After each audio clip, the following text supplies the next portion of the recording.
Yeah. The Balance Purpose Podcast. Indeed. Just making sure I'm Bro. balanced nicely on the seat. You're balancing on the seat. You've got a tea, I've got a coffee. Nice. Cheers, bro. Cheers. Cheers. We've got our caffeine there to balance us out. So, boom.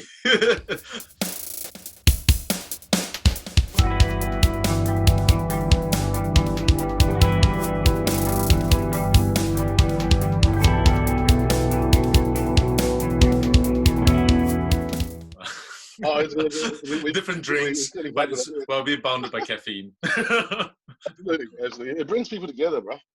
Absolutely. Yeah.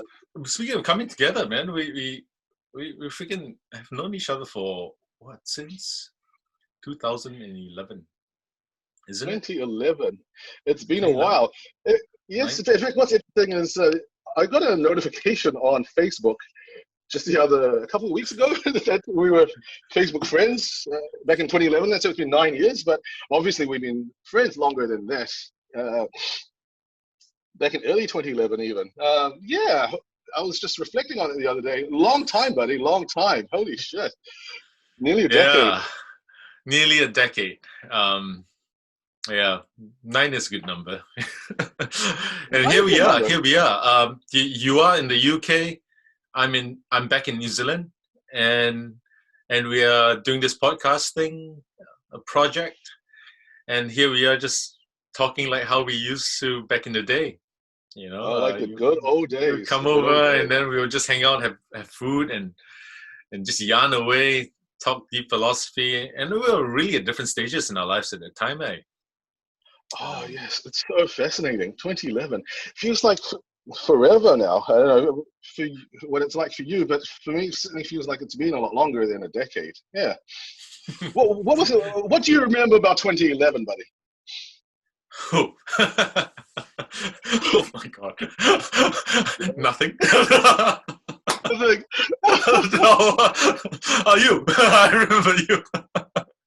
Oh, bro, I have so much to say, but I would like you to start first before I do a rant.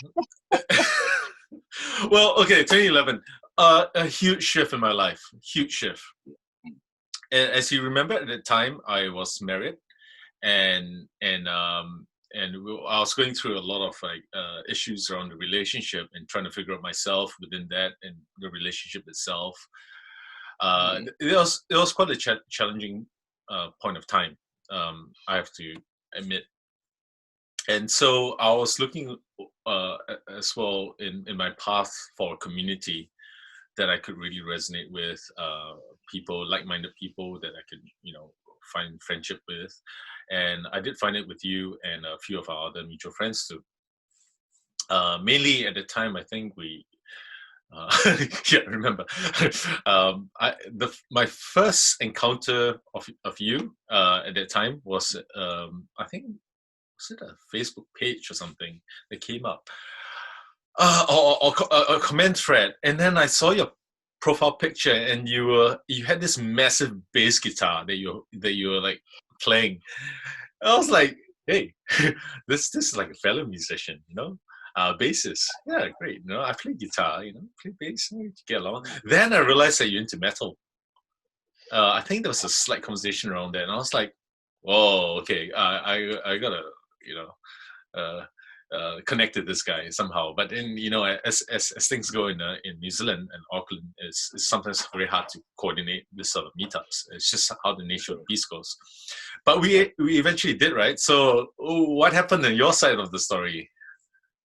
Oh, yes. This is super fascinating, actually. This helps to fill a little piece in the puzzle for me, because I was convinced that we had somehow connected, either deliberately or inadvertently, before our actual face-to-face meeting. So if you recall, we actually met at a dinner hosted by Future Dragonz, which is essentially the youth wing, right, of the New Zealand Chinese Association. And yeah, it's interesting because it was, I think, the first year anniversary of its formation. So this was quite a new concept as well. And I think for me, what drove me to join Future Dragonz was the fact that I was really questioning my identity and really exploring this. And it's a journey that began a few years before, actually. But in 2011, in particular, for me, it was particularly pertinent because you might recall that 2011 was the year of the Rugby World Cup in New Zealand. And so there was all this rugby fervor going on. Yeah, that went on. I have to admit, this is a trigger for me because I'm not a fan of rugby and rugby culture and all that. I won't delve into that here right now. But certainly just to say that didn't resonate with me. And what really got me thinking about this was, I remember this evening really clearly. I was actually at my folks' place for dinner. And we were watching the news as we do when we have dinner. And because it was rugby season, at some point during this news segment, the media personality Mike McRoberts came on and he made this proclamation, if you like. It's rugby that makes us Kiwi, you know? And I heard that. And I remember this scene because I was just about to take a spoonful of food and I dropped my spoon. And rice went everywhere on the ground. So I'm upset hearing about that. You dropped rice, bro. I normally not drop rice either. The rice is so precious, right? And it's such a core part of our identity. So it's, you got to hold on to the stuff. But it really shook me. And I think what threw me off was the fact that I felt actually excluded. And it hit me quite hard because up until that point, I had more or less resonated with just being Kiwi. I realized that's a part of a bigger configuration of attributes, but certainly I felt like Kiwiness was certainly one of the pillars of my identity, and this actually broke the pillar for me because I tell myself, oh, there's no way I can identify as Kiwi now, so perhaps I need to look somewhere to explore this. And I guess in a sense I found a bit of solace perhaps amongst some of the members of Future Dragonz who are also exploring the identity. And we're talking about a Kiwi-born Chinese all the way to new migrant. So that for me was my entree, if you like, into really doing a deep dive into my cultural roots. Yeah. How about yourself, bro? When did you have these thoughts and all that? Yeah, I totally mirror that sentiment because at that time I was involved a lot with questioning my own identity in New Zealand too. So one of those things was, trying to respond to the idea of, when in Rome, do as the Romans do, that phrase. So it was drilled into my mind, especially coming in as a teenager in New Zealand, trying to fit into the culture. A lot of it was based on the whole idea of like assimilation and all that stuff. So I took it upon myself to go, okay, well, here am I as an immigrant. I'm a guest. That kind of was part of my lineage too, as a Hakka person in the my Chinese dialect group, as a guest person, because that's what it translates to. It's very much like, okay, well, do as what the normal people in society do, and then just blend in. So at the time, I was trying to like think about how am I gonna, as a Dao Iwi, or non-Maori, non-Pakeha person, fit into that context. So I was doing a lot of activism around identity work, including doing my project, which with some of my friends around questioning Kiwi identity as an immigrant, and we got together to learn and sing Waiata, Maori songs, as a way to express that sentiment that, hey, we're here to learn from some of the original cultures of this place. We have already had a lot of experience what do you say, like adapting to the Pakeha culture, the white Kiwi culture, and I've kind of neglected knowing a bit about the Maori side of things because I didn't go through the school system as such to get that foundational knowledge around that. So it was really about the discovery around that. So at the time, I got drawn to Future Dragonz for that same reason, that I was like, well, maybe I've got to identify a little bit more with my Asian side too, and see if the other Asians are vibing with this. I got the sense that I found it in my connection with you as well, because and plus we also had a lot of other similar sort of like interests, particularly metal music. Yes. Boom. Yes. You are wearing a band T-shirt, and I'm wearing my favorite band T-shirt as well, Caspian. Oh, Caspian, yeah. These are heavy bands, And, we like our metal music, We do. Yeah. So there we go. I remember we met at that dinner, at that Future Dragonz dinner. At a big table, and we had this, I think, Newmarket, if I'm not wrong. That's Newmarket, that's right. Yeah. That's right. Boom. And then you were sitting on the opposite side of the table. That's right. And that's right. I was there, and I was like, shit, I wanna talk to that guy, like that cool guy with the bass guitar. I think we didn't really get that opportunity during the dinner, because just how big the table is. But after that, we went to Movenpick. We did. I don't know if you remember that. Right. We went to Movenpick. Yes, that's right. Yeah, and then we were just going for dessert and some coffee or whatever.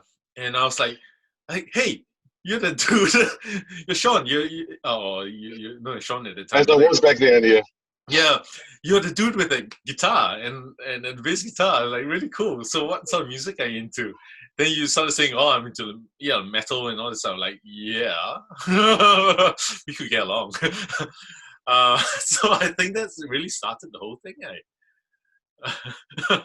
Absolutely, yeah, you're absolutely right about that. So that's actually how we connected. That's right, because we were on the same table and we didn't actually have those conversations then, but it was on the way there, on route there. I remember as we were walking there, we actually began to connect, and we actually realized, oh shit, yeah, okay, yep, we've connected at some point, perhaps on Facebook, but certainly this is our first face-to-face meeting.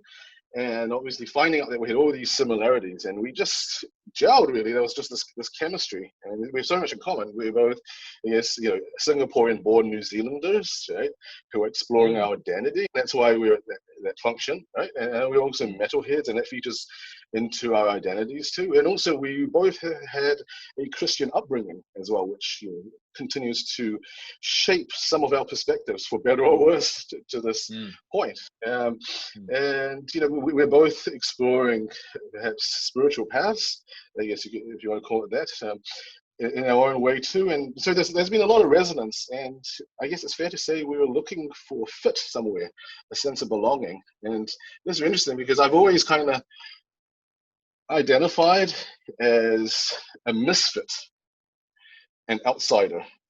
So did I've always, boom. And isn't it interesting that birds of a feather flock together in the sense too? So even misfits fit somewhere.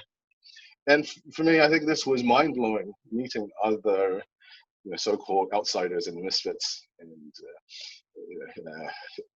weirdos. We won't call it, well, not weirdos necessarily, but certainly non-mainstream type people, because I've always resonated around actually fringe types. I feel that non-mainstream people are far more interesting than straight-laced mainstream people. So it was nice to feel like I'm not just such a weirdo after all. There's others I can be weird with.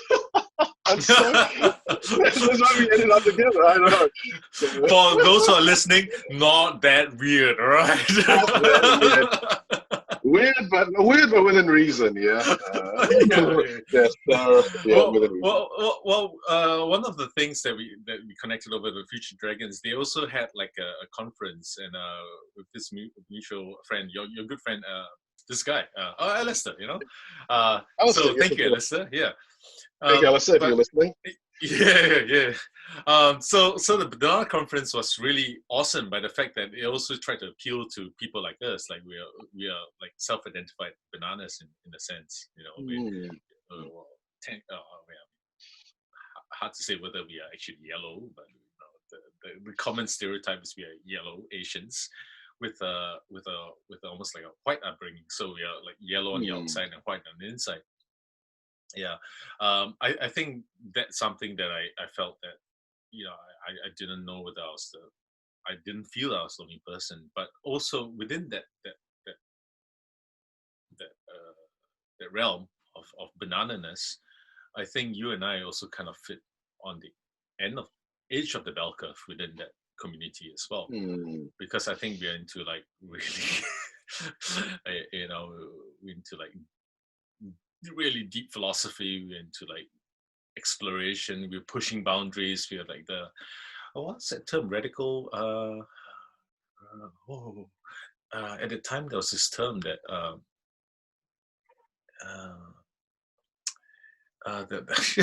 drawing a blank, but there's a term around that about people who are wanting to push boundaries.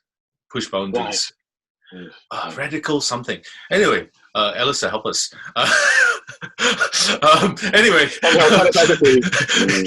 I'll end the recording and I'll be like, that was that term that I was trying to think about. But I'm getting there, but the signal's weak. Anyway, that's all right. We'll come to it later. This isn't even the identity topic that we're trying to talk about. No, it's not even there. Context about how we met, like. So anyway, we'll touch upon that when we get to it later. Definitely. But I think that's interesting because even within that community, we are quite different. So, I think we really vibe by the fact that we were quite similar. That we are fringe dwellers, very very much fringe dwellers. Yeah, and it was good because I needed a company, and that really, and bro, your company at the time was really really helpful for me to process a lot of my issues at that time. When at least the solidarity and understanding was so good because my life really fell apart from 2011 to 2012,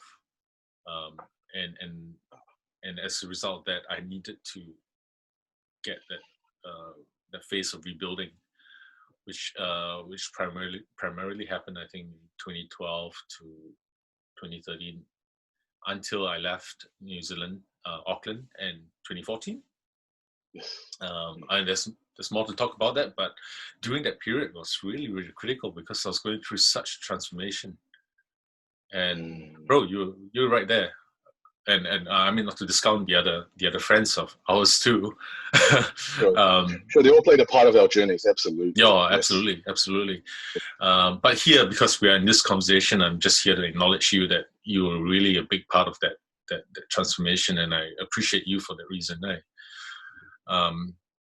So I can't thank you enough for being part of my life at that point, and still, part of my life right now.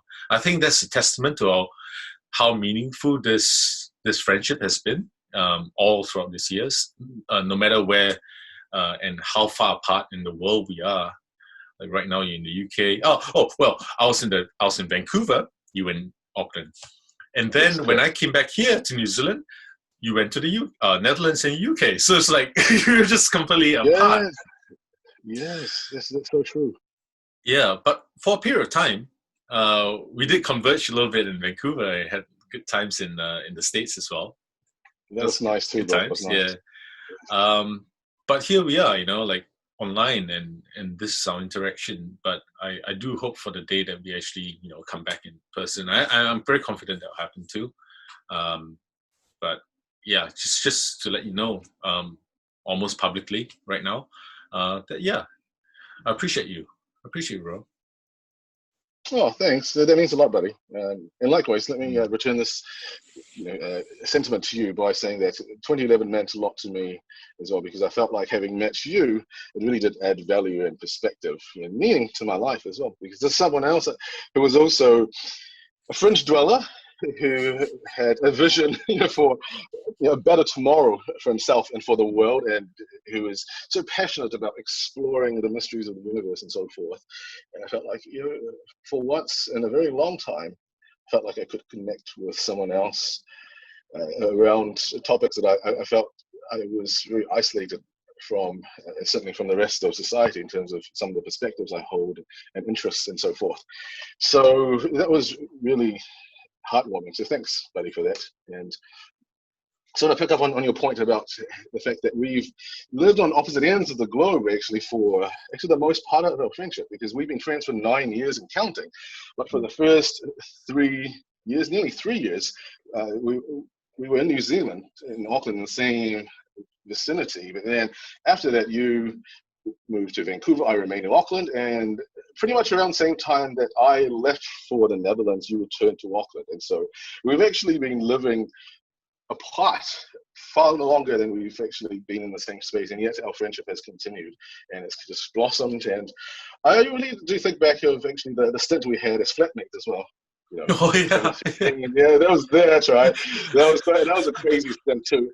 And we had a lot of heart-to-heart chats, bro, about where we belong in the world. And I think at the time I was very much set on moving to Vancouver myself, because I felt like Vancouver might be a place for misfits. It's the birthplace of Greenpeace, for one. It's where Tommy Chong largely bases himself. It's like this alternative space for people to just be themselves. And for me, I really was looking forward to having that, because I felt like I had to clip my wings a little bit in Auckland for whatever reason, and I was just looking forward to that. So I sought a sense of belonging, and that's why we connected around that. And it sounds like you went off on your Vancouver journey, partly to find yourself in a way, and perhaps this is something we could delve into more deeply in a further discussion. But certainly, it does seem like we've been on some incredible journeys to find ourselves, and now we've found each other again through this joint venture that we're exploring, this Balanced Purpose podcast. So what a wonderful thing, buddy.